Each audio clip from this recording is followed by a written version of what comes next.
goal is always to foster a deeper understanding of the challenges posed by populist and authoritarian political movements worldwide.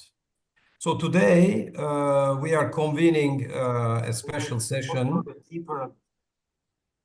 to examine the post-election Germany and where we stand in terms of democracy, populism, and the surge of far right. The panel will hopefully provide crucial insights into the political realignments in Germany and, of course, their broader implications for Europe and beyond. So I have the privilege of moderating this panel. I am Cengiz Aktar. I'm professor of political science presently at the University of Athens in Greece, and I'm a member of the advisory board of the ECPS. My research focuses on EU integration policies, the politics of memory concerning minorities, ethnic and religious, the history of political centralism, as well as international refugee law. So I'm a retired professor, but still active.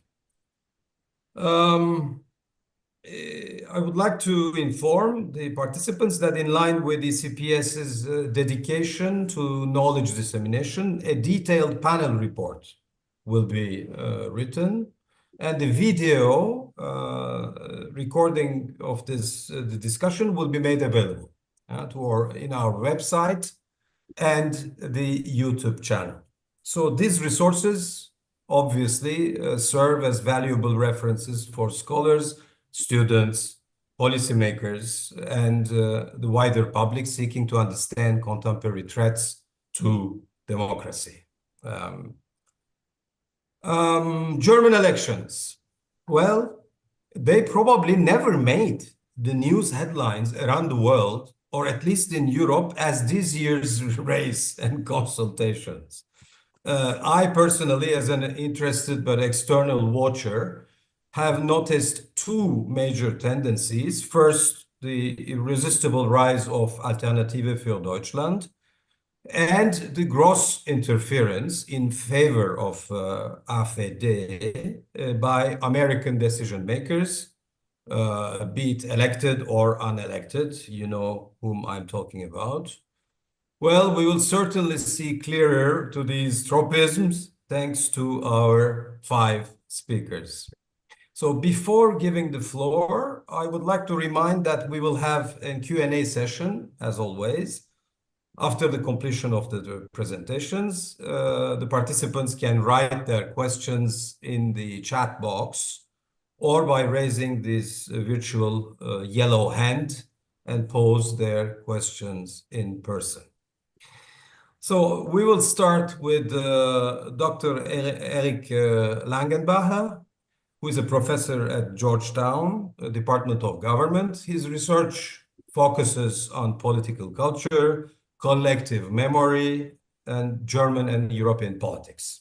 His CV is of course, much longer than that, but as you want to retain, I invite all those who are interested in Dr. Langenbacher to Google him, as well as the other panelists. I will keep it short so to give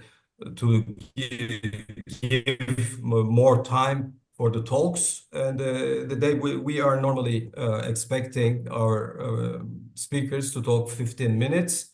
Now, Eric, you have the floor.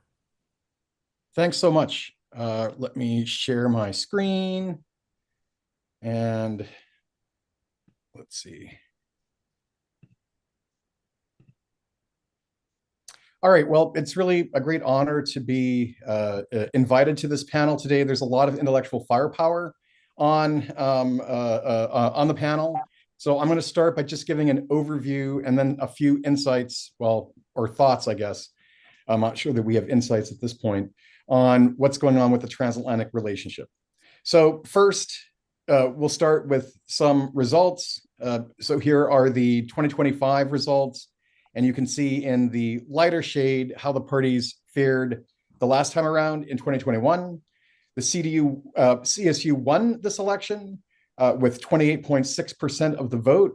I personally think that was a disappointing result because they were polling in the 30, at some points, 32% range. So I think they had a not as great night as they had expected. The AfD, of course, doubled its share of the vote from 2021, coming in just under 21% of the vote, followed by the SPD, the Greens, also the FDP. Those are the three parties of the so-called traffic light coalition that collapsed back in November. They all had a pretty bad night. Although I would point out that the Greens didn't have that bad of a night compared to the SPD. And of course, the Liberals, the Free Democrats, who made it below the 5% threshold and will not be in the next parliament. The other party that had a really good night was the Left Party. You can see with nearly 9% of the vote, that was a very good result for them, especially given that 2 months ago they were at 4% in the polls. So they had a late surge and did very, very well. All right, so in terms of the seats, I mean, obviously Germany is a pretty proportional place. So the seats do correspond pretty nicely with the vote percentage. Not so great this time because so many votes were wasted on the FDP. Also, this new political grouping, the Alliance Sarah Wagenknecht, which also barely missed the 5% threshold. If memory serves, they needed 13,000 votes. So you can see the seat totals there. There are only two possible minimum connected winning coalitions, which would be the CDU-CSU with the AfD, which is not going to happen, at least this time. And then with the CDU-CSU with the SPD, which is exactly what they are negotiating, I think, as we literally speak right now. Oh, okay. All right. But the big kind of cleavage in German politics is still the East-West cleavage. And you can see that extremely starkly with this map or with these graphs here. So we see the Eastern results on the left and the Western results on the right. And it's almost like two different countries, two different party systems. You can see that the AfD was the most popular party in the East at 32%, whereas in the West, it was the CDU-CSU at over 30% of the vote. What's also interesting is you can see that the leftist parties are not doing very well in the East. They're doing much better in the West. And in fact, the AfD did come in second, so to say, in the West, but almost tied with the SPD. So that's kind of interesting as well. We also have to, I think, look at how the vote shares break down by age group. You can see on the upper left, that is the AfD's share of the vote. You can see that they did best with middle-aged people, particularly middle-aged men. They did best in the 35 to 44 age group, followed by the 25 to 34 age group. If we look at older voters, right, 60 and older, you can see that it's like the old Federal Republic right there with the CDU, CSU, and the SPD doing much better than the other groups.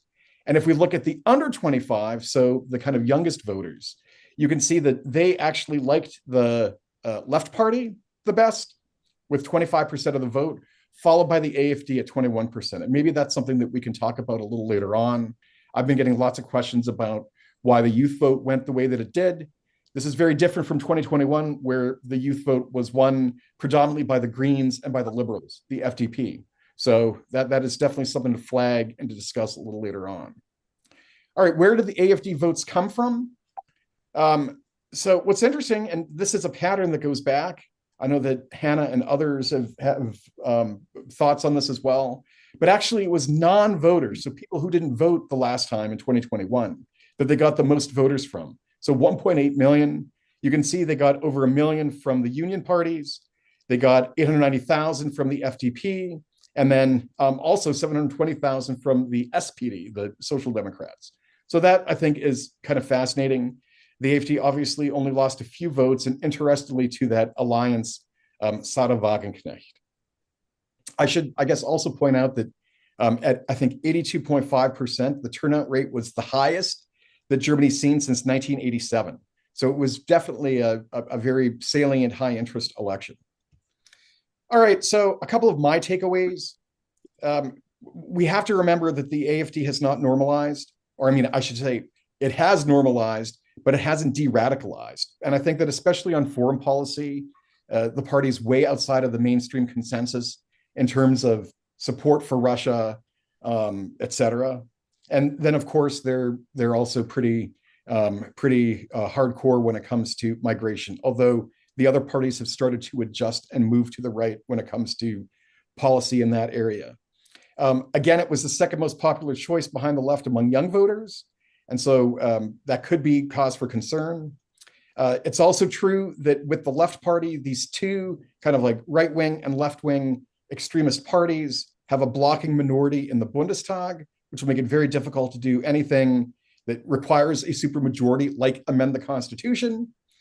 So that's kind of a significant result. The East-West fissures are as strong as ever, and I think they're going to be very difficult to overcome, and nobody seems to have any real idea of what to do about political preferences, the grievances that still seem to characterize Eastern German politics. That being said, one of my takeaways from my time in Berlin, where I was on a study tour before the election and talked to an AfD functionary, actually, is that I think they have a low ceiling, right? There are lots of surveys that show that big majorities of Germans would never vote for the AfD. So I think that is an important kind of constraining factor. The other thing, too, that became very evident is the fissures within the AfD, right? That the Western and the Eastern AfD are quite different. I think the Western AfD is obviously more pragmatic. I think they would be willing to compromise to go into a coalition government. I'm not so sure that the Eastern AfD is capable or willing to do something like that. So I don't know. I felt a little less concerned having been there. Now, shifting quickly to the transatlantic relationship, the unprecedented interventions by American actors were already kind of noted. Elon Musk, well, I mean, he's kind of American. He's also Canadian and South African. So whatever he is, right? He was extremely active, publishing an op-ed in a widely read newspaper, endorsing the AfD, doing an interview on X with one of the AfD's co-leaders and chancellor candidate, Alice Weidel. He also appeared in a rally. It was extremely Big Brother-esque, with this massive kind of image of Musk looming over this rally. We also know that Vice President J.D. Vance has intervened, perhaps a little bit more indirectly through the Munich Security Council speech, but then making a very pointed gesture by meeting with Weidel afterwards. That being said, from what I've seen, there's no evidence that American interventions, Musk in particular, affected the vote one way or the other. And one also has to, I guess, try to speculate as to why these kind of Republican or right-wing politicians in the United States are even bothering to intervene in the German case. I mean, I guess the most obvious explanation would be that there's ideological affinity, that there's similar foreign policy stances, especially towards Russia and Ukraine.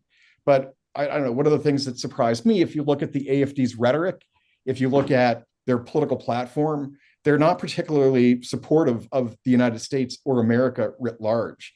One politician said that Germany is America's vassal. Another said Germany is America's slave. And in their platform, they want to get rid of the stationing of long-range US weapon systems in Germany. So it's hard to understand. Perhaps it's possible that these Republicans haven't actually done any research or looked at the AfD's platform. But maybe there is. I mean, there's this whole debate here in Washington about whether Trump's playing four-dimensional chess, or I think now it's gone up to 5 or 6-dimensional chess or something like that. And it's possible that their strategy is to support parties that are Eurosceptics, right, if not deeply against the European Union, as a way to weaken the EU. One of the constants in Trump's rhetoric and his policy is a real animus towards the European Union. He's called it a foe. He said the European Union is out to screw us. I think he may have used more colorful language as well. So maybe that is what's going on there, but who knows? We can only kind of speculate at this point. So in my opinion, right now, the German-American and the larger transatlantic relationship is broken. For me, the only question is whether it's irrevocably broken or whether that can be mended at one point in time. We should not forget the import of Friedrich Merz, the probable next chancellor, the import of what he said on election night, that Europe needs to become independent of the United States. I think that's really significant. Merz is one of the most transatlanticist politicians that you could imagine. In fact, he even ran the Atlantic Bloca, this very important kind of organization, for 10 years, if memory serves. So for somebody like him to go on record to say that, I think is hugely significant and really speaks to a real shift in the German stance and German policy. I think it's also probably as significant that one of the first things that Merz and his SPD counterpart, Lars Klingbeil, announced was massive new spending on infrastructure, on defense, and that there are actual discussions going on that Germany might have to look elsewhere for nuclear deterrence and nuclear guarantee. And elsewhere, of course, would be France and maybe the UK. Things are going to get worse before they get better, in all likelihood. There already are tariffs on steel and aluminum. We know that the EU has already responded. Trump has threatened even higher tariffs. So that's going to be an immediate challenge. And then I guess in the medium or the long term, there's a real worry that US troops will be pulled out of Germany and maybe Europe in general, and that NATO might actually be dissolved, or at least would continue to exist, but with the United States withdrawing from that organization. I know I don't want to be a scaremonger or anything like that, but I think that there is a distinct possibility that that could happen. All right, that's what I have to say. Thank you for listening. Eric, you remain with us, or you want to leave early, or? No, I'll remain with you. Very well. Okay. The questions then at the end of the talks. Now I give the floor to Dr. Kai Atzheimer, who's a professor of German politics and political sociology at the University of Mainz. And he's particularly interested in European far-right parties and their votes. He will tell us how can we explain the rise of the AfD in the 2025 elections. Kai, you have the floor. Yeah, thank you so much for having me. What happened? What happened in Germany? We've seen a slide in Eric's talk about the AfD doubling its 2021 result. It went up from 10.4 to 20.8.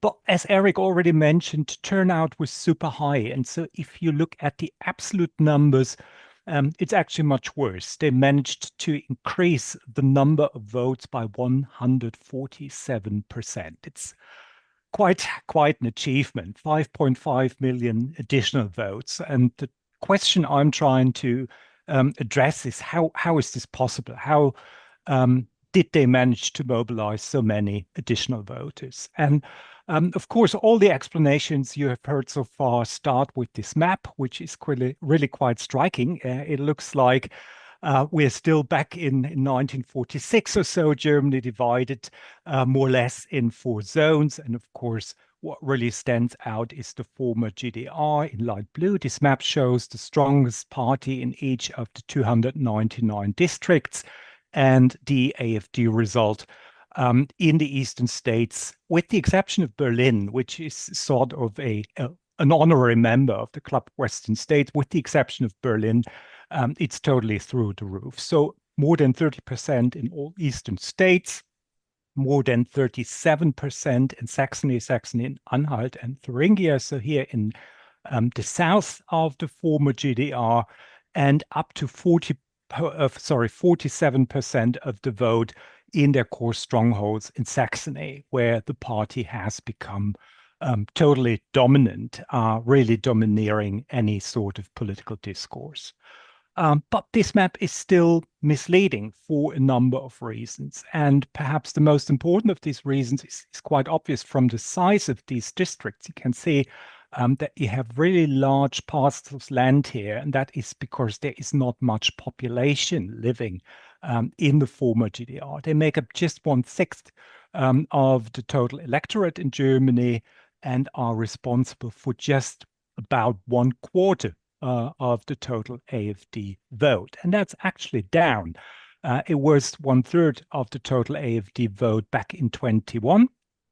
And The reason behind this change is that the AfD massively managed to increase its vote in the West. Of course, coming from a much lower base, and it's not really visible in this map where you have very few of these light blue spots showing local AfD strongholds, but across the board, the AfD has become much, much stronger in the West than it used to be. And in 15 Western districts, you have AfD results which are above the average of Saxony in the 21 election. In some smaller places, you have AfD vote shares in excess of 30%.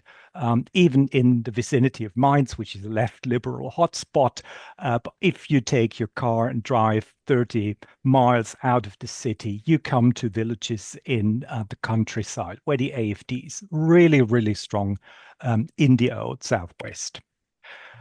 Where did those votes come from, and where did voters go in this election? You've already seen this graph here, which just goes to show that the AfD made significant inroads with younger voters. Although we're now talking about more or less average behavior amongst the youngest voters. But in the past, the AfD underperformed in that demographic. So this is an important change. You can see, especially with young men, they get 27% of the vote. So in terms of a gender gap in far-right voting, this is quite an interesting group, and we'll hear more about that later on. But overall, the gender gap has become smaller, which is an interesting development and points towards a kind of normalization of the AfD. So in 21, the AfD got 7.8% of the female vote, but 13% amongst male voters. Now it's 18 to 24. So the ratio has become more equalized. What else do we know about the AfD voters in this election? They have become even more working class, and they managed to mobilize 1.8 million former non-voters. Eric has also mentioned that they won from the Christian Democrats. They also won from the Liberal Democrats, which was a fatal blow to this party because they were never too strong to start with and lost almost 1 million of their 21 voters to the AfD, which is really disproportional. Also 0.7 million from the SPD, but perhaps the most remarkable point is this one. They lost hardly any of their 21 voters. They were super, super good at retaining the 21 vote and won an additional slice of the total electorate that was even bigger than their old. Why is that so? What drives the AfD vote? The most important issue for them is still immigration, specifically the rejection of Muslims, other culture war issues like gender, the green transformation, all that. But I think the most important issue is and remains immigration as being linked to terrorism, to an increase in crime, which is objectively not there. So crime numbers have come down. But in the public's eye, and especially in the way the AfD is framing what's going on in Germany, everything is becoming more terrible. Crime is way up, terrorism is rampant, and it's all the immigrants' fault. And that's still the main driver of the AfD vote. AfD voters are also economically anxious, predominantly working class, predominantly worrying very much about their economic outlook and the economic outlook of Germany more generally. And that, of course, connected to this campaign, which started out as a campaign dominated by the issue of Germany's economic slump in a very uncertain global environment. Taken together, this looks very much like what drove the AfD vote in the past, in 21 and in previous elections. But there is one additional point now, and this is, of course, Russia's renewed attack on Ukraine, which provided the party with a whole host of issues which are kind of secondary, but importantly compatible with their main narrative. So They're talking about the economy becoming much worse after Germany's involvement in that war, about Germany's energy security being undermined. You've already mentioned, Eric, NATO and their complex relationship with the Americans, their focus on peace. And that was really important for them from, I would say, 23 on. And for a time before the Wagenknecht alliance was formed, they almost had a monopoly, in a sense, on peace politics. The striking thing, really, to me, about the rise of the AfD is that the AfD is not moderating. On the contrary, it's becoming ever more radical. So whereas in our neighboring countries like in France or even Italy or Sweden, just about any other West European country, the radical right is trying to appear more moderate. It's ever more obvious that the AfD is really dominated by its most nationalist, I could say ultra-nationalist, I could say folkish, whatever you want to call them, factions. So these guys, which are particularly strong in the East, but have control over the party at large. They're really dominating what the party is doing and what they are standing for. Just to give you some ideas what I mean by radicalization. So the faction's leader been convicted twice for using Nazi slogans. Last time around, that was during the European parliamentary campaign. The outgoing AfD caucus in the Bundestag recruited more than 100 staffers from right-wing extremist organizations outside the party proper. So statistically speaking, every AfD MP employs 1.5 right-wing extremists. And this is not going to change in the new Bundestag. This will continue on a much higher level. At the rank and file level of the party, there's a lot of overlap with militias and other local right-wing groups. We have a whole host of mostly regional MPs that are involved with prepper chat groups preparing for some revolutionary day when the current political order will break down. And we have a former national MP and a former judge to boot standing trial on terrorism charges. She was slated to be the justice minister in the upcoming revolutionary government. Perhaps the most important indicator of the way the party is going is this issue of remigration, a code word for expelling millions of Germans with a so-called migration background from Germany. That's an idea that's been floated by the right-wing extremist identitarian movement. And round about a year ago, people from the AfD met with Martin Sellner, and that was something that caused a huge outcry, not just in Germany, but also in Europe, cost them their membership in the ID group in the European Parliament. Just days before the election now, at the final party conference before the election, Alice Weidel, the Kanzlerkandidat, declared that this is now the party line. So a year ago, they really tried to put some distance between them and the identitarians, but that distance is gone now. It's official now. The AfD is the party of remigration. And nothing of that had any electoral costs for them. On the contrary, they managed to double or more than double, if you look at the absolute number of votes, their support in this election. How can we understand that? How can we try to explain that? I think one important part of the story is the increased salience of immigration as the most important political problem in Germany. So here we have a time series that goes back almost 25 years.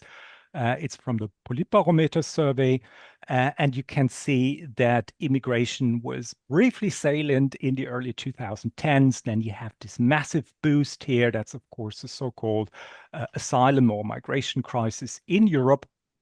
And then quite interestingly, at the time of the 21 election, the salience of migration had come down.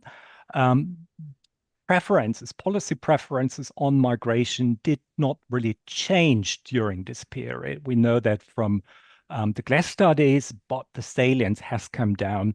And that might explain why the AfD wasn't doing so well in 21. But then, of course, From 23, you see this new spike. It's still not the same level as during the so-called crisis, but it's higher than at most points in the last 25 years. And that really reflects the centrality of migration in political discourses in Germany.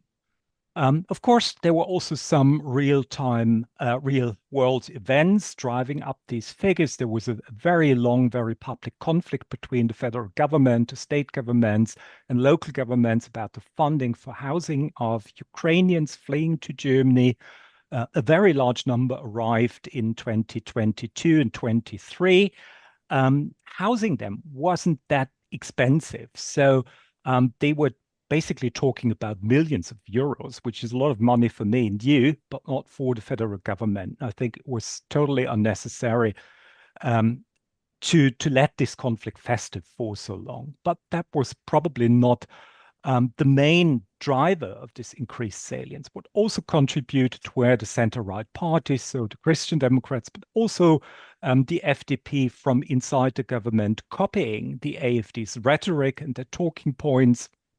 And of course, events during the campaign. There was a series of car and other violent attacks on people in Germany, which were framed as something due to our lax asylum rules and requiring some pretty drastic changes, new harsh measures. Even the Greens came up with a 10-point plan for bringing down immigration. And if even the Greens do that, you realize how self-reinforcing this narrative has become. The crowning achievement here was, of course, the Christian Democrats with support from most of the FDP and some of the Sarah Wagenknecht MPs voting through a purely symbolic anti-immigration motion just days before the election with the support of the AfD. Without the support of the AfD, that would not have been possible. And that was, of course, an important chunk taken out of that firewall separating the AfD from the democratic parties. So increased salience and normalization go a long way in helping to explain what has happened in this last election. But it's not a story that started just before Christmas. You see here the average AfD support in German election or pre-election polls since the last election, since the 2021 election. Here, this is the first winter of energy scare when the Russians cut off Germany's gas supply and the federal government had to find ways to keep the heating going, basically. That was something that helped them quite a lot, but this remained more or less stable for most of 22 and early 23 until, of course, the campaign against the government. I think we really need to call this a campaign about the heating law kicked in when the Christian Democrats, but also a large part of the mainstream media and the Liberal Democrats aimed at the Greens in particularly and unleashed a proper culture war. And that really helped to bring up AfD support into the low 20s for the first time around about a year ago. What happened then was the scandal about their meeting with the identitarians, but also the emergence of the Sarah Wagenknecht alliance, which for a time seemed able to pull away voters from the AfD, people who were unhappy with the government, didn't like the Christian Democrats, were offered an alternative, and that really reduced AfD support in the polls for a time, but then they bounced back, notwithstanding all their scandals with not just one, but two candidates spying for Russia and the Chinese. And from then on, it was a steady climb back towards the 20s, low 20s here, the onset of the campaign and the final events during the campaign. So where do we go from here? What can we learn from this story? Well, starting with political science, I think it's fair to say that roughly 50% of AfD voters have consistently voted for the party, identify with the party, are strongly tied to the party in terms of their ideology. What we do not know yet as political scientists is whether the other half is different from those core voters or already similarly locked in, which seems plausible because this was a process that played out over 2 or 3 years. So maybe they're not that different at all. That is something that we will look into once the academic surveys come in.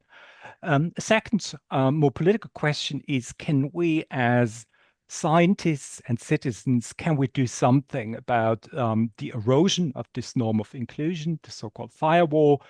Can we convince mainstream politicians not to try to compete with the AfD on their field and on their issues? And can we encourage them to talk about their own agenda, about their own issues? Right now, everyone is terrified and running scared, with the exception of the left party probably, but everyone else tries to a degree to copy the AfD and to win back their voters. And from previous experience, that seems very much unlikely. Final question, one for the Q&A perhaps. How can a liberal democracy, how can liberal democratic institutions deal with this huge group of MPs, which are by and large illiberal, and some of them even right-wing extremists, and who will try to abuse the system to the furthest possible extent? Thank you. That's it from my end. Dr. Alzheimer, thank you very much. We will immediately continue with our third speaker. She is Dr. Anna Alarian. She's a professor of political science at the University of Florida, and her research focuses, among others, of course, on far-right politics in Europe and the United States. So her topic today is accommodation or exclusion, immigration, the AfD, and democratic challenges in the 2025 election. Anna, you have the floor. Right, thank you very much. Yes, I'm an assistant professor of political science at the University of Florida. And today I'll focus my remarks building on what we've already heard on 3 big questions. What happened? How did we get here? This moment of far-right ascension, and suggesting what lies ahead, what goes next. Throughout this discussion, I'm going to be focusing on the 2025 election. Obviously, that's the point of this panel and discussion today. But we'll also be looking backwards to 2021 and 2017 to help us understand the changes, challenges for democracy, and focusing primarily on the main issue for AfD, their prized issue, immigration. I'm also going to be presenting some published and ongoing work, and you can find all of that on my website and more if you're interested. So as we've heard from our first 2 speakers, and likely the reason you're here today is to understand this seismic political shift in the February election. As we heard, the AfD secured 20.8% in the second vote, this national party list, and 20.6% in the first or candidate votes, sweeping the former East German states. As a result, the party is the second largest in parliament currently. And this rise is meteoric. It's the party's 4th federal election and the first time running a chancellor candidate. So how did we get here?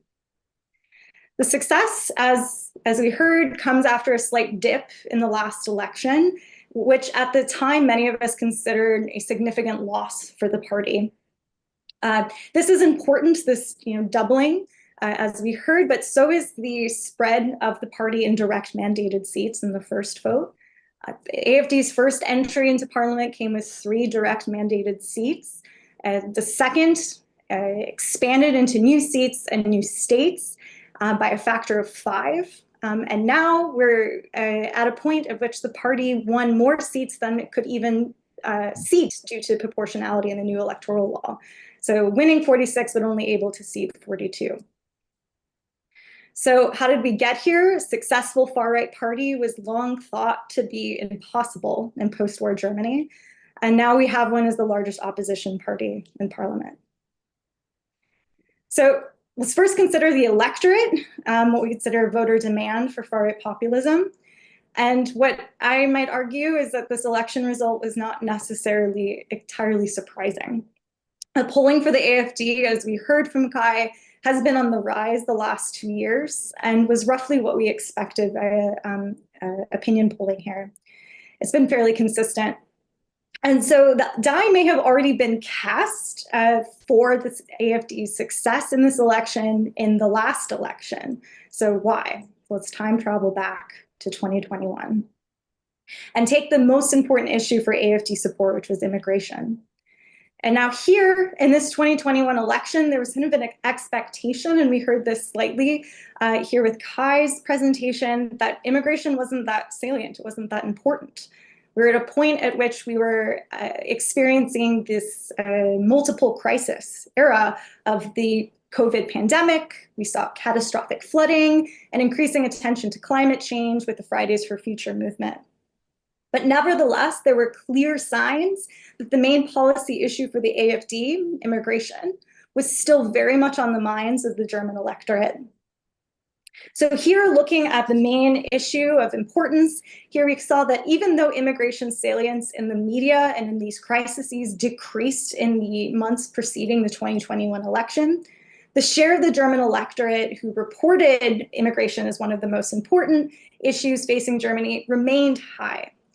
In total, approximately 1 in every 6 German survey respondents in the GLACE reported migration as one of the key issues. This is about 17%. So we could think about 17 versus this 20.8%. It's not as surprising in the months preceding the 2021 election. So what this shows is that this persistent importance of immigration is a stable contingency of the electorate throughout the country that perceives immigration as an important issue to be dealt with. And this is not necessarily regionalized. The importance of this information, the importance of immigration is just as important in Saxony for voters as it was in North Rhine-Westphalia. There's no statistically significant differences across the country. But there is a difference in how people perceive immigration should be dealt with. As we can see, kind of mirroring this AfD performance stronger in the East, we see more favoring of immigration restrictions in the East as well. But again, this is not necessarily due to immigration salience, right? This is an important thing to continue to bring up here, that as we can see, just looking at the net migration, we could see that immigration importance was not correlated between how many people came to one state or not. And that, in fact, actually, when states experienced more decline, people moving outside of those states, actually people favored restricting immigration more. And this is in the 2021 election. Okay, there we go. So even when migration wasn't salient, it was driving opinions and support for the AfD. What does this mean for 2025? Again, we have multiple crises, this time not environmental and health, at least in salient media rhetoric, but instead we're looking at foreign policy, energy, the economy, and again, kind of migration. So we can see the energy climate in terms of what is the most important issue facing Germany and public opinion, declining over time, where immigration is increasing, as we saw previously. You can see this is even more than the Ukraine war and concerns about the AfD or right politics. The only issue as close to immigration and refugee and integration, we're collapsing these three together, is the economy. So what does this all mean? Well, we've got an electorate that is concerned about immigration, and this doesn't necessarily mean that they're negative, they're concerned. Where do they turn? Voters will likely turn to the only party that is eager and excited to talk about immigration, and that's the AfD. So the AfD owns this issue, as evidenced by their 2021 party manifesto. Nearly 1 in every 12 sentences throughout the entire manifesto made a reference to immigration. Comparing that to the CDU, CSU, the main party on the right, that we see only 1 out of every 40 sentences in their platform. Moreover, in conversations, and as Eric referenced, when we talk to people on the ground ahead of this election, parties and party members expressed this real reticence and concern about bringing up migration at all, lest they bring attention to the AfD. So this could result in this perception that mainstream parties, both on the left and on the right, have abandoned this issue of migration. So if you're an immigration concerned voter, you might be more likely to, again, to turn to the party who's addressing the issue, even if you disagree with these policy platforms. So in the 2025 campaign, the party didn't just simply focus on migration. They did address some of these other concerns that were brought up in the prior presentations and made an effort to diversify their topics, addressing these other top issues as evidenced in the public polling data. You can see energy and conflict, although the methods through which the AfD wants to push for peace are suspect at best. But the importance of immigration in these campaigns is not too far gone. So I'll show you the immigration campaigns, some examples of these campaigns from 2017, 2021, and 2025. 2017, this messaging is very clear for immigration. We don't want burqas, we want bikinis. This focus shifted away from using women's bodies, and I'm excited to hear Sabina speak on this later in our panel today, moving towards this more focus of returning to normal, but still protecting borders and migration is still very front and center of the campaign. In 2025, we see some new images kind of catching, let's say, the middle of these two frames, now kind of signaling, again, some cultural elements to this migration conversation. So it's not simply that the party speaks, the AfD speaks the most about immigration, this quantity, but it's also the content and focus that has varied over time. So using campaign manifesto data, a working paper, we look at the targets of the migration discussion and see that this party has shifted over time. In 2013, this migration discussion was really broad. It was really just these vague references to migration, or if we did have any kind of specific element of migration in this campaign, it was about refugees. This shifted over time in 2017 and in 2021 to a more specific form of immigration discussion. Now the party is mainly considering migration through the lens of refugees, but also highlighting specific immigrant origins, religious affiliations, really simply Muslim, and legality or say irregular migration. But I want to be very clear that regardless of this diversity of migration discussion in the manifestos, this tone is nearly universally negative and vitriolic. So that brings to my second question, or third question, I guess. What comes next? There's all this questions of the success, and that leads towards questions of democratic legitimacy and party and government strategy. Namely, do we accommodate or do we exclude? If we continue to exclude, we might see more of the same, and we might be excluding about a fifth of the voting population. If we accommodate, well, we might be handing the policy positioning role back to the AfD. So both of these strategies would appear to play into the hands to varying degrees of the AfD. One, a narrative of democratic legitimacy with exclusion, and the other, well, let's just provide the AfD access to the policymaking space. Now, we can kind of assess this in some capacity through, I think Kai brought this up a little bit, this scandal of some form of smaller accommodation strategy. I want to make it very clear that coalition talks are out of the question. The CDU's made this abundantly clear from before the election occurred to now. This is not within the realm of possibility. But in the lead up to the election, there was this vote which relied on AfD support on a symbolic migration, anti-migration measure.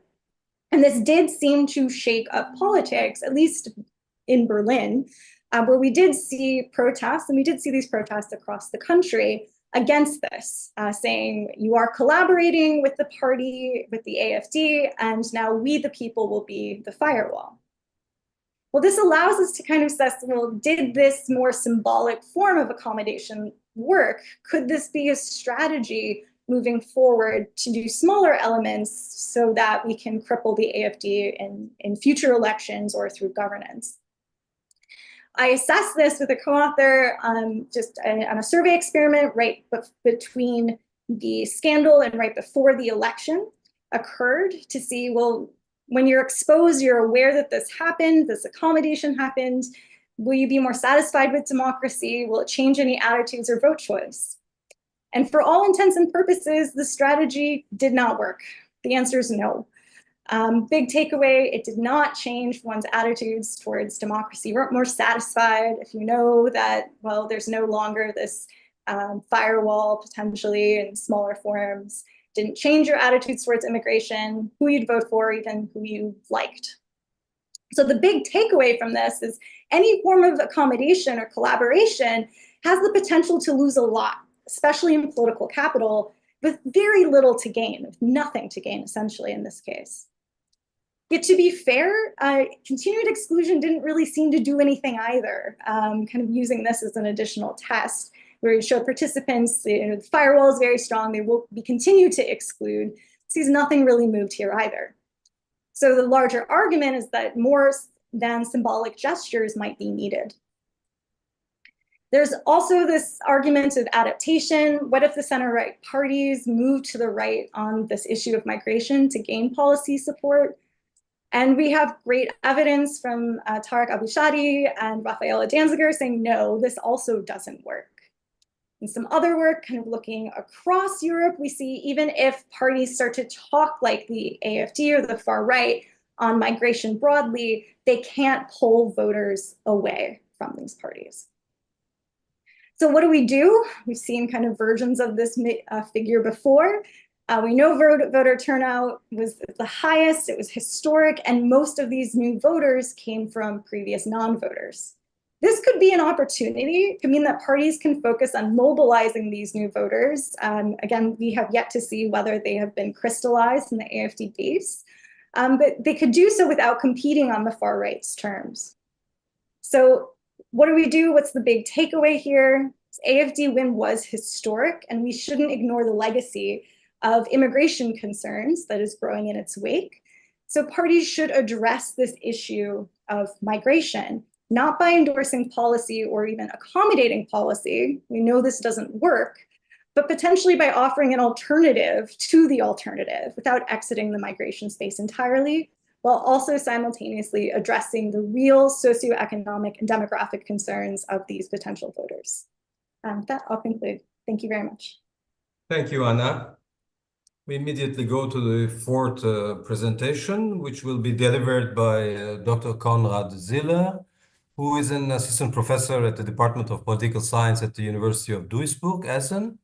And Dr. Ziller works and focuses mainly on the role of immigration in politics and society, the radical right, and policy effects on citizens. The title of his talk tells us all: the AFD's surge in 2025 elections, patterns of realignment and political implications. Konrad, you have the floor. Yes, thanks for having me. So today I'm going to talk about the old and new voter bases of the AFD. Who are these new voters and what motivates them? So most of what I want to say in the beginning has already been covered, but nevertheless, so we had highest turnout rate since reunification. The AFD reached its strongest results. They have quite a dominance in East Germany with close to 50% in some districts, but it also gained strength in many, especially post-industrial districts of the West. So the question is, what are these people who gave their vote additionally to the AFD? Which role do changes to voter bases or realignment of voter bases play? And do the underlying motives to vote for AFD differ for these new groups of voters? Again, some descriptives here. On the left side, you see the level of vote shares for the AFD, and on the right side, you see like changes between the 2021 and 2025 election. we saw that the AfD vote share doubled, and it doubled in almost all cases. So if you look at districts, then you see that in districts where it performed like 5% in 2021, it now has 10. Where it has like 10%, it now has 20. Where it had 20, it has now 40%. It's close to 50% in some districts, especially in Saxony, and it has also some substantial gains in former SPD strongholds, for instance, in Duisburg, but also in Gelsenkirchen, where it gained about 24, 25%. The other parties, if you look at how they changed, so especially the members of the traffic light coalition, they lost quite some votes, and CDU, CSU, and the Left Party, they also gained a couple of percentage points. All right. Also, we saw these graphs already. So where did voters come from?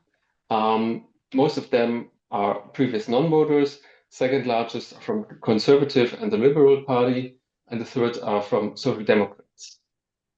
And then what motivates people, we also heard about that, the salience of issues. So immigration and domestic security were like the front runners in terms of issues, followed by economic growth, international affairs, and rising prices. But these are like second tier. The first tier are immigration and domestic security. So now the question is, do we have here some surprising allies that voted for the AfD that didn't do before, and what might motivate them? So today I'm going to concentrate on three groups, so immigrant voters, then workers of color, and young men. For immigrant voters, we see, so this is like a projection from the Datesim panel shortly carried out after the election. So all voters, among all voters, the AfD had 20.8%. And for immigrant voters overall, it's 10.4%. And if we look at what was the result in the 2021 election, it's similar that it about doubled. Then what also needs to be emphasized is that immigrants are not the same. Of course, groups differ quite tremendously. So we have here a projection from post-Soviet resettlers who were about 40.2% likely to vote for the AfD. And compared to 2021 result, we would also argue, or we could argue that it You mean the doubled here. Übersiedler? Konrad, the Yes. Übersiedler? Yes. Okay. People coming from Soviet Union, the ex-Soviet Union, etc. Yes. Yeah. Yes. Okay. But also, if you look at Poles or people from Italy, then we see also that they have a similar result, so that they have like quite high probability to vote for the AfD. If we look at workers of color, Kai Atzheimer already emphasized this, that among workers, the AfD performed quite well. So this is just aggregated for these two districts that are quite that had quite a high vote share for the AfD. So we see that about 11 to 13 percentage points a drop in SPD voting share, and about the same that the AfD gained. Of course, it's not automatic that from SPD they go to AfD, but still it should illustrate that there is something going on, and we should ask ourselves, what specific is this here? How specific is this? Is this about feeling left behind? Is this about infrastructure? What is this about? And similar for young men. So we see among the cohort of 18 to 24 years old that the AfD performed best among these young men. So with 27%, which is concerning and which is really something new compared to the last election. And here also the question is, what motivated them? If we look at explanations, of course, there are several explanations out there that could like relate these specific groups and also their motivations to vote AfD. I cannot do in this short time like a whole roundup here, but cultural backlash, lack of social recognition, nostalgic appeal of the far right, declining middle, and also structural transformations. This could be related also to this working class transformation of left parties, group identities, identity politics, and far more. So it's not monocausal, of course, but these are just to illustrate that. what I want to focus on today is just a selection of these explanatory frameworks. So first of all, there is like one broad explanatory framework, a classic one by Scheil from 2009, who explains why should people at lower social classes or who are marginalized, why would they vote for a nationalist and maybe also an anti-immigrant party if they would gain basically more from redistribution party, because these nationalists and these anti-immigrant parties, they're typically quite liberal parties that are not like really concerned with the problems and with the economic status of people at the bottom. And his argument is that from this redistribution, the marginalized gain people would have is too low because they would still remain at the bottom of society. But if they turn to nationalist parties and if they get like let's say promises that immigrants are kicked out of the country, and similar promises which actually these parties made, then they would gain in terms of social identity much more because they would like move up the ladder quite more, and this would so to say serve their social identity even more compared to a little bit of redistribution. Then we have some explanatory models or arguments that say, okay, it might be about social belonging, and also others point to the role of social isolation, loneliness, and also depression. Here we could argue that this might be something which is quite strongly related to young men who suffered also during the pandemic. Maybe this would be an explanatory approach here. Then a paper I also co-authored, we looked at progressive policies and argued that populist radical right parties, they need these progressive policies to use them as a vehicle. And then they might be able to particularly reach people who have the feeling that they lose out if progressive policies gets implemented. So environmental protection, gender equality, and also immigration and integration.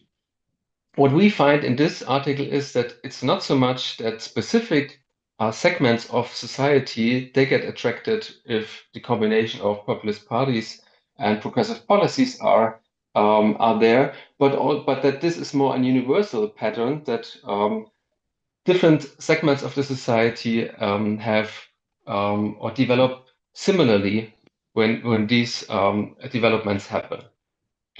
And then another paper or another approach would be to say, okay, this left behind, especially living in left behind places, this could contribute to feelings of deprivation, and then in the end motivate people to vote radical right, to emphasize, to highlight their frustration and their discontent with established politics. How do I do this empirically? So there I will present some empirical insights. It's from a web survey that was fielded during the election, a couple of days before and a couple of days after. The number of respondents is about 2,500. Bellendi carried out the survey, and it's stratified for age, gender, education, and region to, at least for these characteristics, closely match the German population.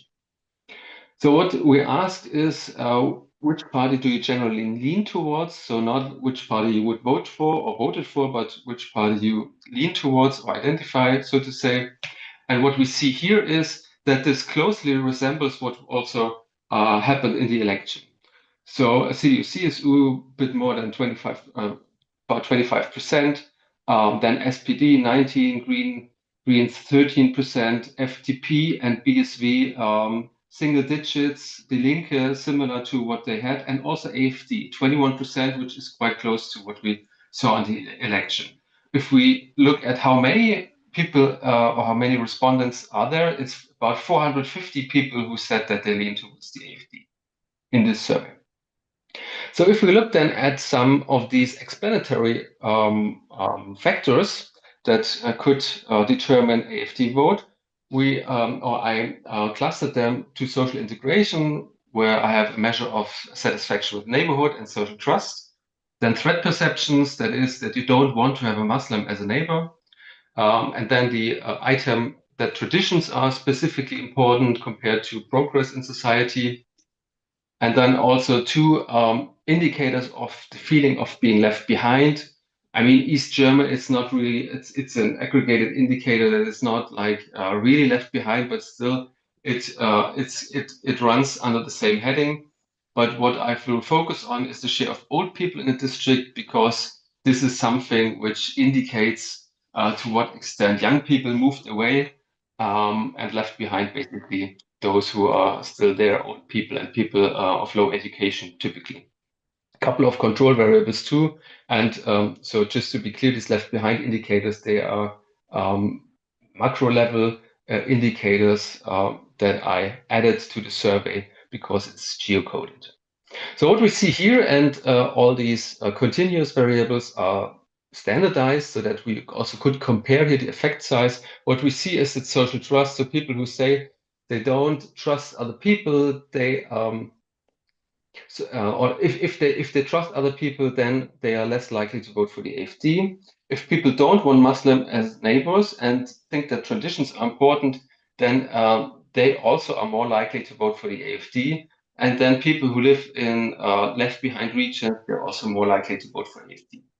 So this is like the main pattern across all groups, across the whole sample. So now I look into these specific groups.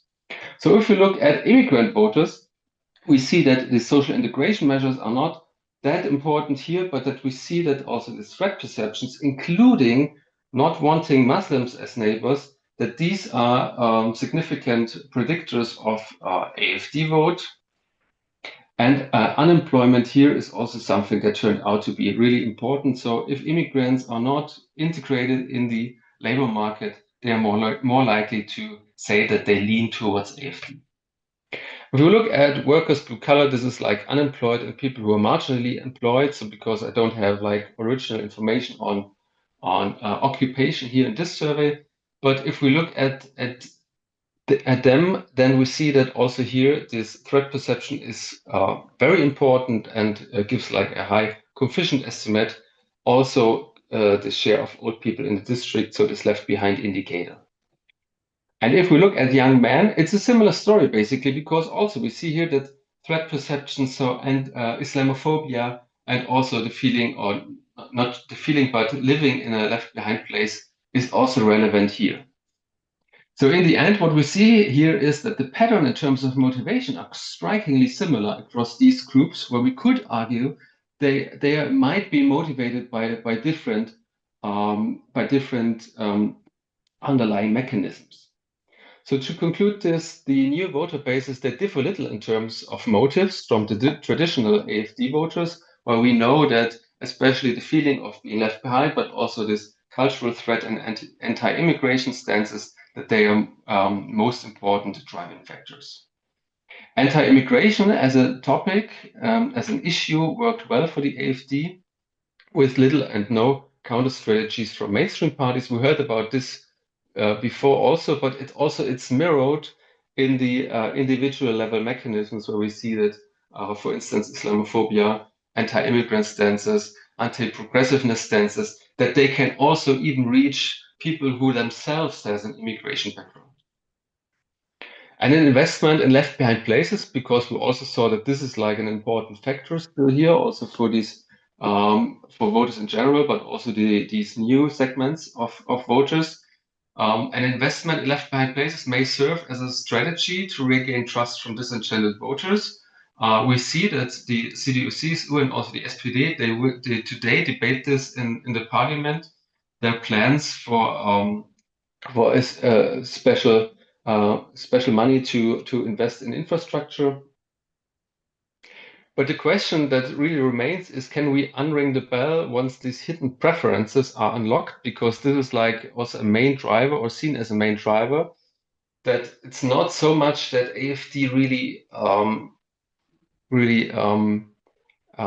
developed these preferences in the electorates, but that these preferences might be already there, but the AfD only shifts the norms so that people are bold enough to cast their vote for the AfD. And this is another concept that has got some attention, this need for chaos, where people really think that, wait a second, maybe if really this democracy comes to an end and the populists or authoritarians are able to install a new system, maybe I get a new place in the system where I can enrich myself.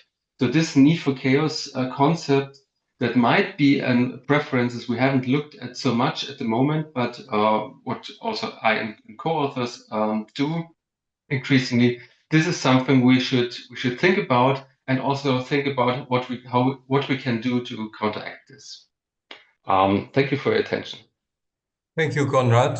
The fifth and last presentation will be delivered by Dr. Sabine Volk, who is a postdoctoral fellow researcher at the University of Passau, and her research interests include populism and the far right, party politics and social movements in Germany and Europe. So her talk's title is Germany's Far Right Anti-Feminism Sells. Sabine, you have the floor. Thank you so much. You can hear me now, right? Yes. Yep. Can you see my presentation well? Yeah. Also, good. Because I'm having a strange way. Yeah, thank you so much for having me, and it's a pleasure to be part of the panel. Of course, I guess we all want to start debating already, and so maybe I will try to be a bit short so that we get to talk about with each other. Yeah. So. My short talk will touch upon some issues that have already been raised, namely the issues of AfD, what drives AfD, and especially this notion of gender. And usually when we start talking about populist far-right parties and gender, people wonder why even talk about the gender issue. These parties are anti-immigration parties.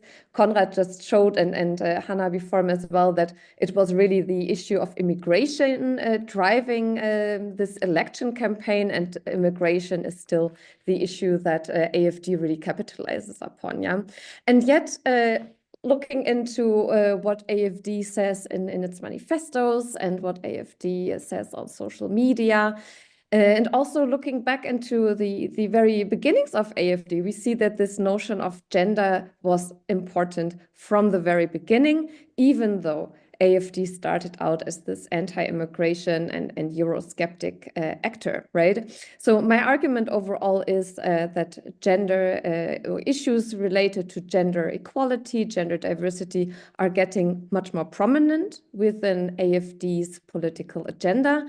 And they are actually also a factor, I would argue, that AfD is overall getting more voters, more traction, and trying to diversify its political portfolio.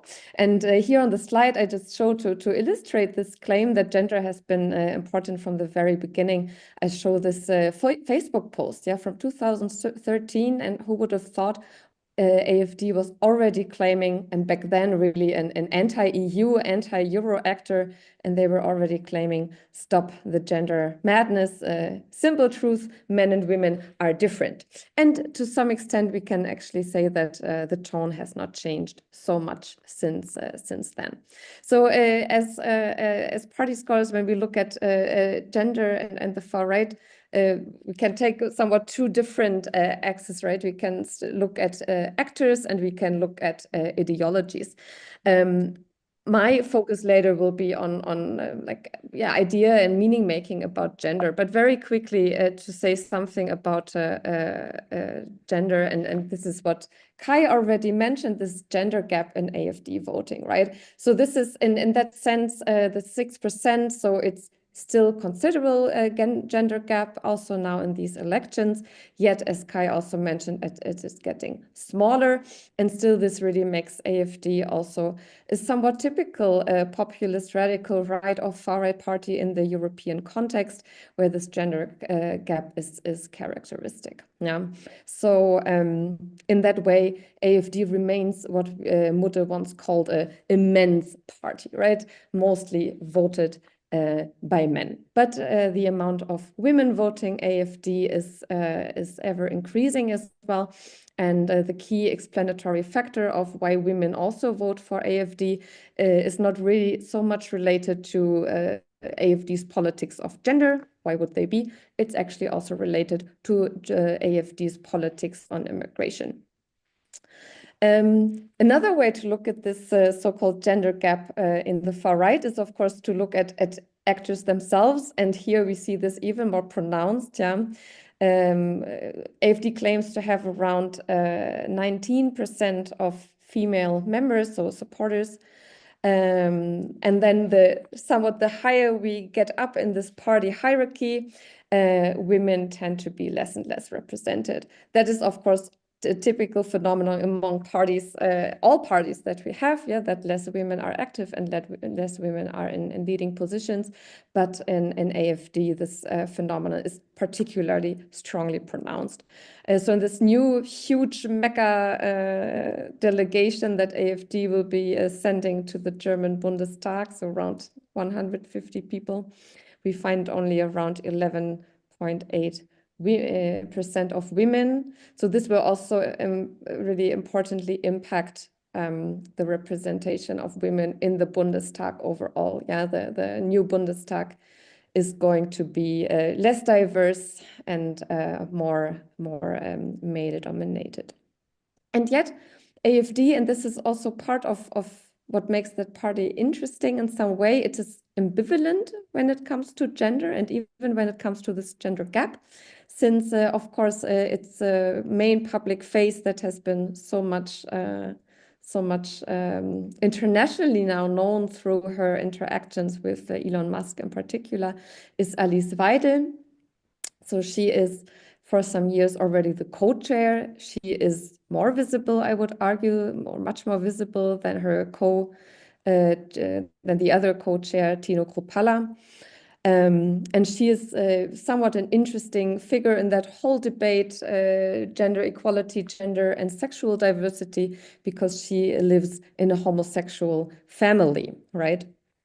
So it already seems that AFD, even though so male dominated, has some interesting positions for women to take. What I would argue, what now AFD actually thinks about issues of gender equality and also sexual diversity is what we see as what we can conceptualize as an anti-feminism that is partially modernized. So AFD will not claim for women to stay at home and only be mothers and housewives, and yet it is pronounced. Anti-feminism here defined as this, it's a reactionary ideological movement that really reacts to processes of emancipation, that wants to counter these processes of emancipation, that wants to maintain heteronormative power relations. And what characterizes AFD, very similar to its like European brethren as well, is this ideology of so-called anti-genderism, so what scholars call the contemporary wave of anti-feminism.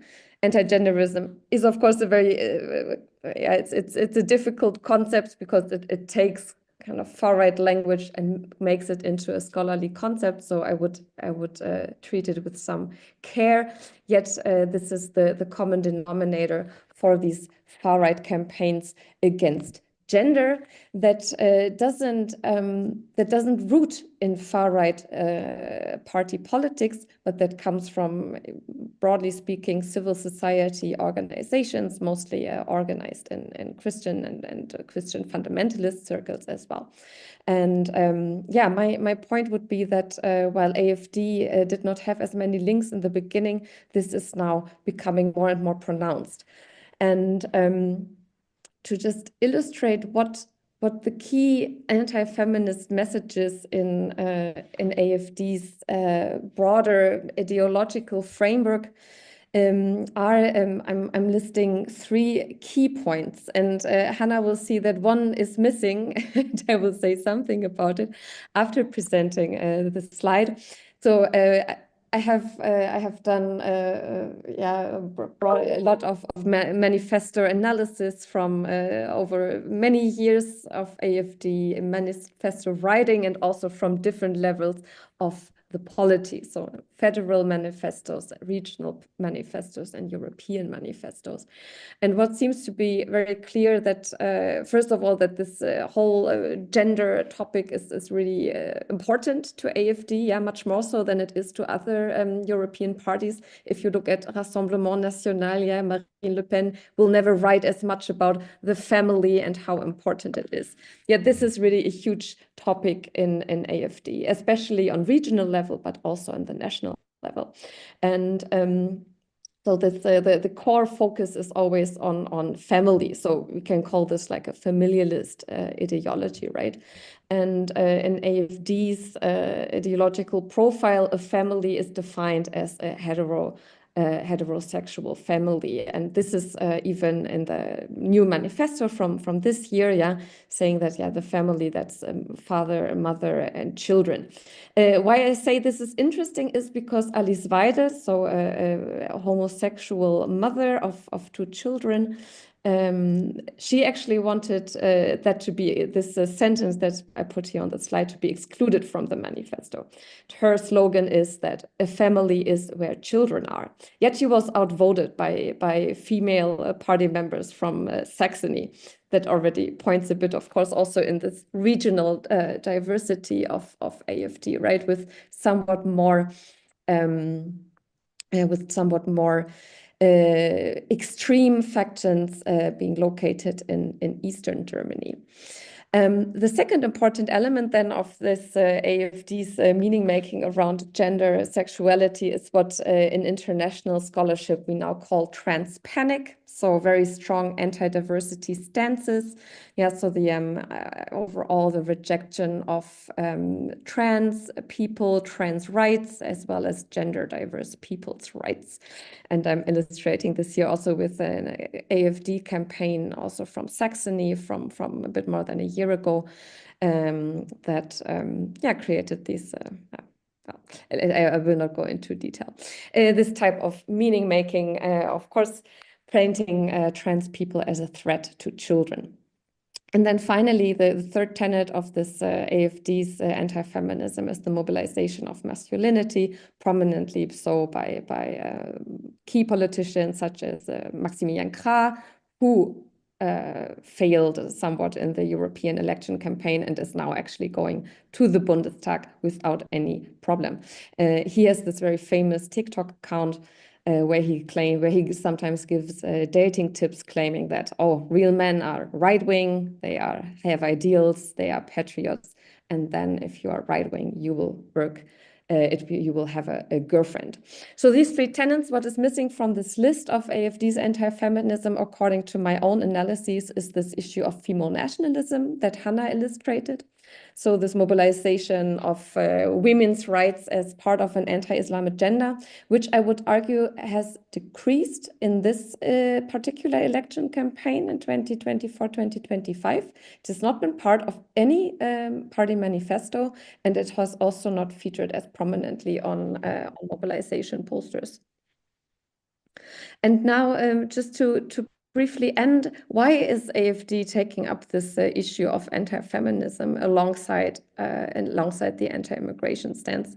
I see this as a mainstreaming strategy, most of all, that has two tenets. Yeah, first of all, this anti-feminist stance allows AFD to build alliances with other actors, yeah, with mainstream conservative, center-right, Christian democratic actors, for example, when adopting motions against gender language. For example, here in Bavaria, we have a gender language ban at university, right, that has actually been instituted by the Christian Social Union and not by AFD. So this is a really good tool to build these bridges to other actors. Also here in Bavaria, we saw this AFD's very first anti-gender, anti-trans demonstration, and I'm also posting here the poster on the slide. in Munich in 2023. Again, an event where AfD could easily network then with more parties from the mainstream and position itself as a somewhat more mainstream actor as well. And then the second part of that strategy, I'd say, is that anti-feminism simply appeals to anti-feminist attitudes that are widespread in the German population. Of course, mobilizing them as strongly as AfD does also will play into these attitudes and strengthen them. Yeah, but overall, we find with somewhat higher levels, as you see on the slide, in East Germany. But overall, you find in the country quite high percentages of people with anti-feminist, sexist attitudes, and especially with transphobic attitudes. So this seems to really play into AfD's agenda. So this is all I wanted to say. A key takeaway, of course, that yes, gender is of particular importance. I do think it will be more important in the upcoming years. Also often in combination with other issues, like we have seen the combination of this anti-gender and anti-immigration issue. Thank you so much, and I'm looking forward to the discussion. Thank you, Sabine. And before opening the floor for the questions, I will abuse of my status of chair and moderator and come with one question to actually all panelists. And, you know, we have been successful, I think, in deconstructing AfD, and I'm sure the scholarly work will continue. I'm trying to reflect upon one particular point, which is not specific to East Germany, but almost all former Soviet satellite countries. You know, we mentioned the AfD's radicalism, and particularly why this radicalism appeals to the voters, and particularly in the eastern part of the country. Well, I mean, we heard from you the three important, you know, radical attitude. They are very comfortable with the extreme right narratives. They are openly xenophobic, and they are happy with it. And finally, they have a pronounced pro-Russian tropism. So my question is that, I mean, this, sociologically speaking, what about the lack of Holocaust education in all this? What about the memory works? Of course, the country is one since 30 years. I'm sure in the curricula there is Holocaust education in East German schools as well. But I mean, maybe it's not enough. I don't know. I mean, this is a question to you. And also, similarly, reckoning with the Stalinist past of East Germany. I mean, has this work been done properly, or it's underway? And has it any bearing on the voter attitude towards a party which you know, happily and openly you know, is proud of all these ills that we are trying to grasp and understand? Eric, I understand you are the please go ahead. Well, I mean, you bring up memory politics. That's my kind of like bread and butter. And I mean, suffice it to say that, you know, maybe I have some complex thoughts on the whole thing. I think it's interesting that the implication of your question is that there's not enough kind of memory work or not enough, you know, Holocaust education. And I think maybe that's not the right way to think about it. Maybe we need to think about how to make Holocaust education and memory work more effective in the current kind of environment. Cool.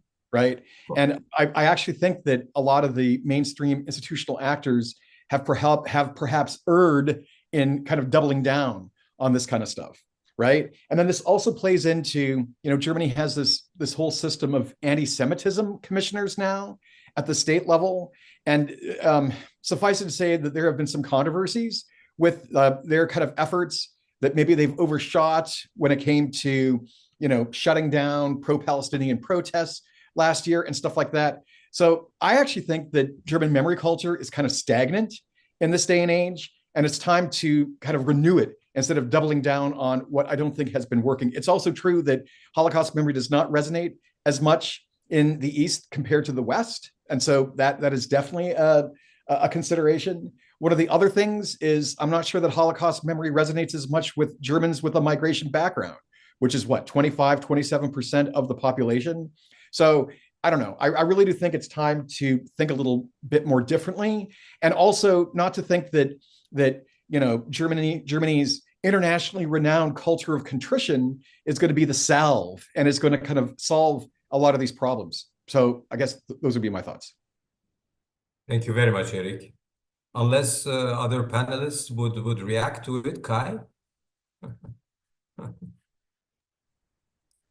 I don't think I have much to add to that, but I think it's interesting to flip the question around and see that the AfD attacks memory politics at every possible opportunity. So they seem to perceive that as a threat to what they stand for and a threat to their vision of Germany.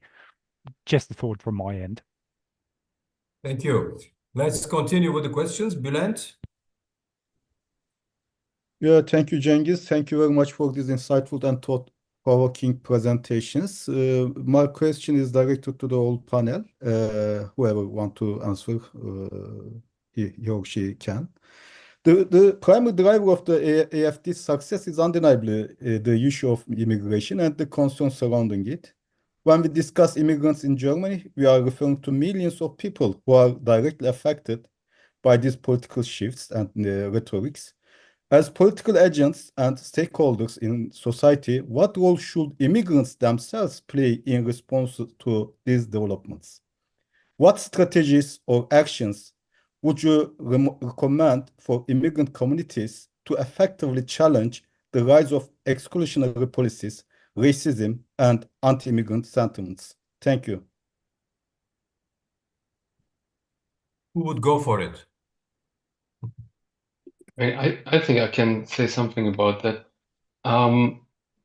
So I think there are also like different layers to that. I mean, immigrants are not the same, that's for sure. And you have some immigrants that are much more prone to vote for the AfD than others.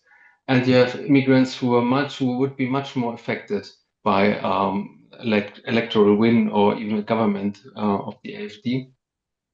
So in the end, for instance, the Turkish community, they are much less likely to vote for the AfD. But on the other hand, you have nationalists, Turkish nationalists, that are directly addressed also by social media from AfD and AfD proponents. They try to capitalize on the anti-elitist narrative much more than anti-immigrant narrative to make themselves also more popular amongst these groups. And in terms of preparation, it's difficult to say because I mean we can look to the US basically now and see in real time what would happen if like populist radical right party takes power. And similar in Germany, I think. I mean, it's not that it's from today to tomorrow that I know deportations happen and so on. But I mean, it would be a real threat. And then I think even the AfD, they discussed about revoking citizenship that you acquired along the way, stuff like that. So it's really frightening. But I think we don't have a good answer yet how to counteract that. Any more reaction from the panelists? Sabine? Yes, just briefly. So from a social movement background or theory framework speaking, all good revolutions or revolts are done by alliance building, right? So different groups within the population have to ally together against something like a common enemy, right? So if you want to put it into like Claudian terms, like you have to integrate these different demands, and I guess this is really the key, yeah. And maybe these demonstrations against right-wing extremism, as some people called them, or for democracy, that started last year after the publication of this corrective report, when to many people it came as a surprise that AfD demands remigration. But they were a starting point. They were overall in many cities really dominated by young students, white Germans in that sense, right? But this could be a starting point also to ally then with immigrant organizations, I think. And then we would need some elite allies to make that movement more effective. That could be found in certain parties. I mean, Greens come to mind, the left comes to mind. And yeah. There is a question by one of the participants, Laurie Moulton. Laurie, if you are still there with us, could you repeat your questions, because you had three of them, and it would be better that way instead of me reading them. Are you there, Laurie? Yes, I am there. And actually, I just Please typed go ahead. another one. I mean, do any of the speakers not see AfD as primarily a anti-system protest vote, just as Trump, I think, is, against the status quo? The system is broken. It no longer has legitimacy. Instead of, focusing so much on party lines. I think the issue is much deeper. I think there's a deeper social issue that has to be addressed and faced.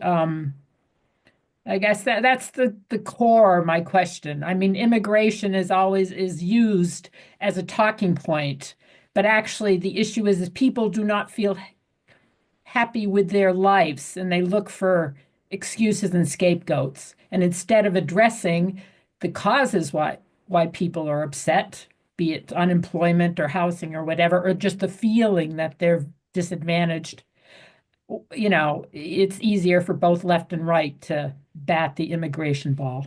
But I mean, those two questions about, what's driving the AfD fundamentally, I'd be interested in the speaker's thoughts.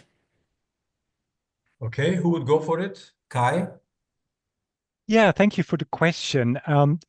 First, I think you're right. There are more fundamental causes that are driving xenophobia and unhappiness and protest and whatever you want to call it. And Germany would be a better place if politicians would go on to address these root causes, if you wish. Having said that, it's quite clear that most AfD voters are quite ideological. So yes, they are unhappy. Yes, they want to send a protest message. But you would be hard-pressed to find any AfD voters which are not totally opposed to immigration and to immigrants, and specifically to Muslims. So that is really a core element of the AfD's support. So I'm not quite sure that by removing policy problems that would simply go away. And finally, you're mentioning Trump and the fact that people have massive doubts about the system. Many AfD voters would agree. Germany is going to the dogs. The whole country is run down. Institutions cannot be trusted. The interesting thing is that we know from panel studies where we poll people again and again and again, that the causality seems to work the other way around. So you become an AfD voter, and then you start to becoming less trustful and more unhappy over time. Presumably because you move into a bubble and you follow the party line, which is super negative on just about anything. Laurie, satisfied? Yeah, I mean, I think he does hit a couple of points. Good. Stanislas has questions. Stanislas, you have the floor. Yes, greetings. Thank you for the very insightful panel. Being Polish, I was trying to perhaps draw some links to the rise of the Confederation Party we've seen in my country with a lot of similar issue positions with AfD and FPO as well. Now, my questions are, I'll just kind of read them out if you don't mind. Based on your knowledge of the German political scene, do you think that by focusing on immigration in this way, where we have center-right parties trying to basically increasing the political salience of immigration in order not to seem inactive on the issue when populist radical right parties very much have that perception. Do you think that there is basically a link between the decline of conservative center-right parties and the decline in the quality of overall democratic governance in Western and Central European states that happens by the way of normalizing the radical rights by adopting their immigration stances as Matt tried to do with just before the election as well. Thank you. Okay, Konrad? I mean, take there that. is literature on that. What also Kai had on his last slide. Don't try to outsmart the AfD. Don't use those positions for your own because voters recognize this and go back to, let's say, the original or the issue owner. And I think this is also what we saw here. I mean, the CDU-CSU really try to gain voters by putting in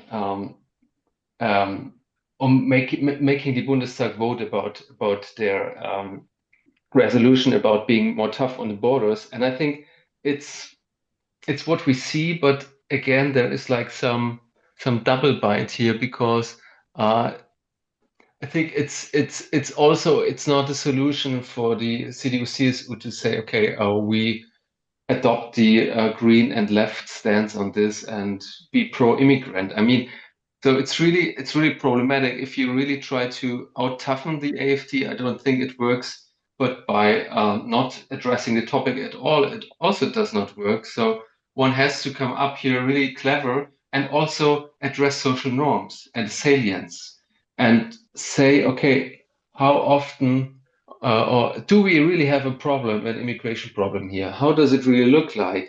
I mean, we in science, we do this all the time, that we compare, okay, what is empirical reality and what is like public discourse? And I think CDU-CSU, they also know what the reality is and that we didn't have like a real emergency situation, but that it was basically made up also a bit in discourse. And I think it would be more honest and it would regain maybe even more votes if they were like a bit more sophisticated about this and not trying to out-toughen the AfD. So basically it was like the CDU was like adopting all these issues that the AfD had 3 months before. So this is basically how this process looked like. And that it didn't work, I think everyone knows, but clever solutions, they are not here yet, and we all have to think about them. Hanna, you want to add something? Yeah, I agree with everything Konrad said. I mean, essentially, you could think of why would you vote for a party with the same platform rather than just the original party. And so when the party on the right adopts the same platform, they really only have things to lose, mainly their base who would not have wanted to vote for the AfD, and now they're endorsing a party that's similar to this. But it's not just the parties on the right. The parties on the left also are not adding anything to this discourse really on immigration and providing kind of an alternative. We saw this with the Greens offering a migration platform or position, but kind of relatively late. In some conversations right before the election with some of these party elites, the AfD said essentially what I said, like, we don't the CDU can act like us. It doesn't matter. They're going to vote for us anyway. And the Greens said, well, maybe we did this too late. So by not providing any alternative, it's a real difficult issue. Now, it's not a simple issue for any of the parties, because if this was the case, then we wouldn't see far-right populism increasing electorally across the continent. There isn't an easy solution for this. But we do see just treating immigration as an issue when it is salient is also not really the right path forward, because migration is an issue that is on voters' minds, migrants and non-migrant voters, regardless of when we have a quote-unquote crisis or a manufactured crisis. Peki Ana. Selçuk Gültaşlı. Thank you very much, Professor Akhtar. Thank you very much for these wonderful presentations. A very interesting piece is published today at New York Times with the title "An Unexpected Trump Bump for the World Centrists."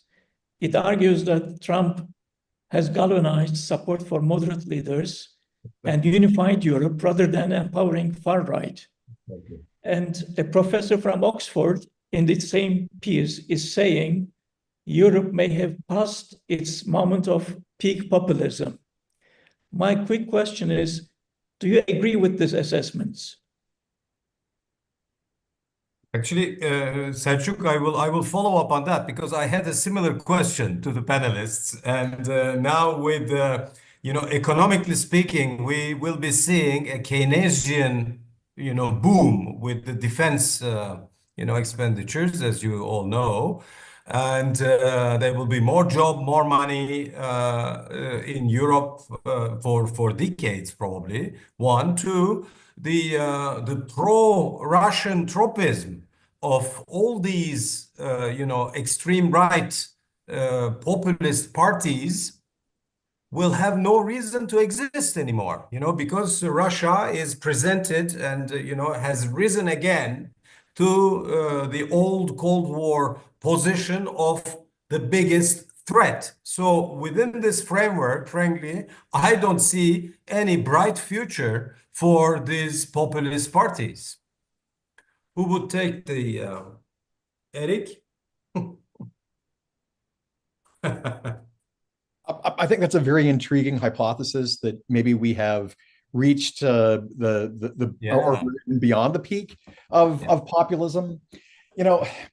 I don't know about that. I mean, I don't think that issues of immigration, multiculturalism, integration are going to go away anytime soon, right? And I mean, most European societies, at least Western European societies, are becoming more diverse, whether it's more slowly, whether it's more quickly. So I think there might be a perennial appeal for such parties. In the German context, I was really following the discussion that we had earlier. Maybe it was Conrad, I can't remember who did that, about, well, how do you respond, right? Do you accommodate? Do you continue to have the firewall? I think that will be the most important factor kind of going forward. And if I can bring it back to memory politics one more time, I mean, I'm always going to bring it back to memory politics, right? I mean, I sometimes wonder, maybe one of the other problematic aspects of memory culture right now is that Germans only take one lesson from the past, right? Which is you can't give them any space, because otherwise it's going to be 1933 all over again. I mean, maybe it's time for Germans to think about other historical parallels where sometimes when you engage them, they actually do defang and de-radicalize. So I don't know. I think that what's necessary in going forward is a bigger discussion, right? Not just to create an alternative to the alternative, as one of my colleagues put it, right? But what the long-term strategy should be. Yeah. I mean, I should add also that this Keynesian boom, economic boom that is coming, would require more manpower, and manpower means immigration. I mean, all these migrants that we are, finger pointing at in every country in Western Europe, particularly, well, I mean, they will be needed, and they are already needed anyhow, but they will be even needed more in the decades to come. So less meat for the extreme right populists. So who has Lowry? You are writing something, but please come with. No, it's another somewhat different topic, and it goes back to this issue of political parties and assist. It's not. We need, I think, to save or improve democracy, we need a more engaged inclusive citizenry, not on political party lines, because that's just, fighting civil war. And expecting that elected party politicians will save, the day, I think is foolhardy. And so I'm a strong proponent of, getting more meaningful citizens engagement, deliberative democracy that can be used with parties, because I see that that is the only way of getting out of the dead ends we're driving ourselves into. And that's how I think you address, AfD and the populist parties, by being open, inclusive, and finding some common way forward. And your immigration, I don't dispute. Yes, we need immigrants, but if the people in the country do not accept them and want them, that's beside the point. I think we have to get more to the emotions of people and where people are, and not, theories or ideologies.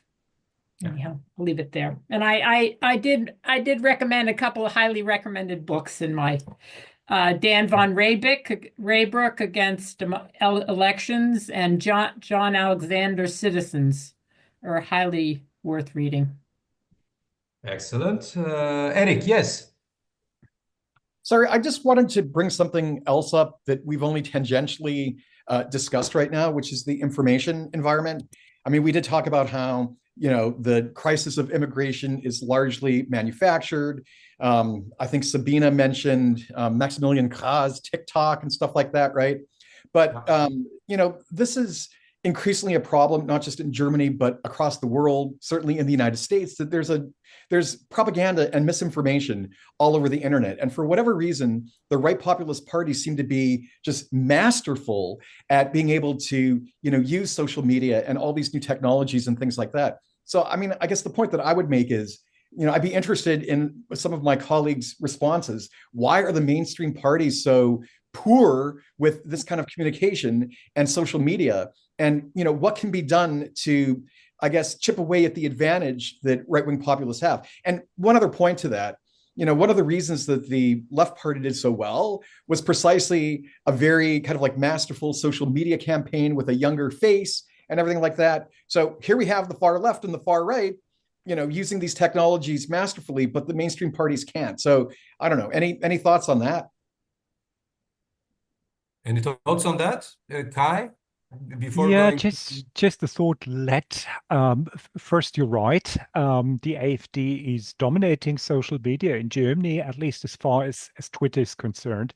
It's a bit different on other platforms, but they have become the most important actor on Twitter. Jasmin Riedel at Munich does some sterling work in monitoring German social media. And they had a dashboard during the electoral campaign where you could see sentiment towards German parties. And the AfD was always on top at Twitter. And that's not normal. That's not because they're so masterful. It's because the algorithm has been changed to favor their issues and even their accounts. It's quite obvious. And this is not something that happened when Elon Musk intervened in the election. This is something that goes back around about 2 years when he took over and began to transform Twitter.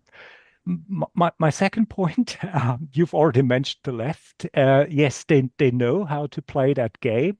Heidi Reicheneck is a hero for many young internet users in Germany. But the Greens are also not too bad on social media. So I think this is more about the Christian Democrats, who are by and large perhaps too old or too ideologically removed from part of the internet to be good at this game. Just my very unscientific take on that. Thank you. Thank you. If there is no one or two final questions, is there any? I saw one yellow hand, but it disappeared. It's gone. Are you still there? Okay. It's five to whatever, 5 to the hour, depending where you are. And well, it was, I think, useful and not just talks, but also interactions. Thank you to all on behalf of the European Center for Populism Studies. My understanding is that there is a question here. Neo Citrole. Okay, please go ahead. It wasn't really a question. I was congratulating the panelists, but I do have one in mind.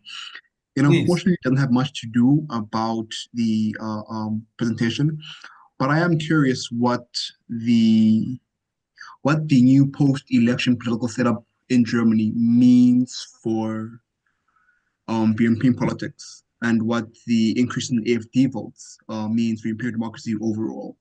So whoever feels that they can tackle that, I'll be more than happy to listen. Implications on what? On European politics overall. Sure, of course. Who would go for it?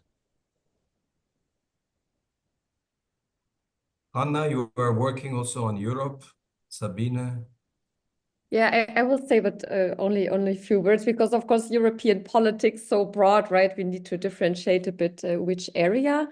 I guess like one area that I would be interested in, and that I think there will be a positive impact, will be politics on Ukraine, right? I guess Germany will take a more decisive position on aiding Ukraine with the Chancellor Merz than it has been doing with the Chancellor Scholz. And I mean, who knows if there will be some more close collaboration with Macron, with Tusk from Poland, in a direction of more European defense, more spending on this, more willingness to engage more actively, right? Also, of course, under the impression of what is happening in the US. Thank you. Okay, the yellow hand came back. James Fahey, you have the floor. Hi, sorry. Yeah, I took me far too long to figure out how to raise my hand on Zoom again after I put it down. So apologies for that. I just had two very short things. What I wanted to say about the misinformation that Eric sort of mentioned, and I think agreeing with Kai as well that you have algorithm manipulation. I think also this sort of ties to what Hannah has been talking about when it comes to how these parties are constrained in what they can and can't say. And I sometimes get a little frustrated that the far right or far left are seen as these incredible manipulators of social media when they're just not constrained by norms of traditional party behavior. In this case, they can just lie a lot, and lying gets engagement. And so sometimes I think that's a pretty easy explanation of why these parties dominate, why Trump dominates, is just they're not constrained and they do things that are fun. One question that I had, that it was sort of to Conrad's question, Conrad's presentation, who mentioned that one kind of bulwark against the continued development of the AfD would be to invest in Eastern European or Eastern German regions that feel sort of left behind, to increase infrastructure. And it's sort of tied to this question of as well, I think Lori mentioned that people who are unemployed, that we need to solve these sort of basic economic issues. And my question is to what degree is that just sort of lip service? Because these seem like kind of fundamental questions of of post-industrial democracies that I heard a lot of party members say this, we just have to get back to bread and butter issues. We have to solve these things. But what does that literally look like? I mean, Germany is an economy of 86 million people with a huge number of problems. Is this just something we say because it seems like it's a good possible solution moving forward? Or are there kind of easy wins that we can get here that might actually drive the supply down? I know that there's 1 minute, so I wouldn't hold anyone to actually answer this, but since I figured out how to raise my hand, I would. Who would react? Maybe just briefly about that. I think it's different layers here. I think the emotional thing that also others mentioned, that it's important to get more emotions into politics. Basically, that's the driving vehicle we see, and this is something that also promises some success as seen by the left party and so on. And on the other hand, you have all these complex things to solve and also to claim ownership for that and also claim responsibility for the things, for the good things politics did. And I think this should be like, or this might be a promising strategy.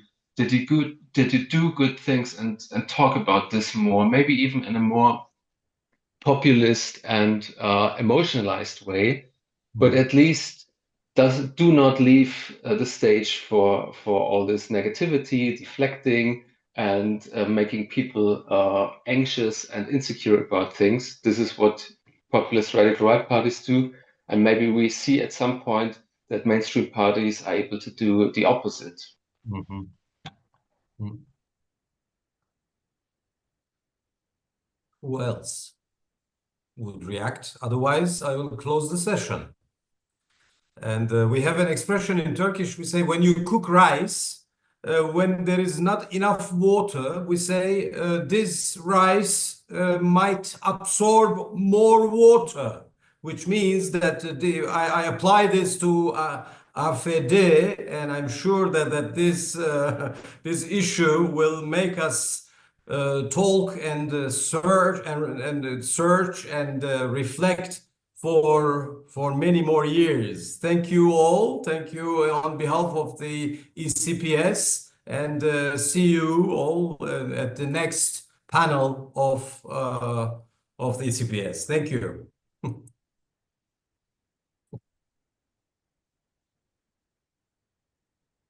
Yeah. Thank you, guys. Thank you very much. Thank you. All right.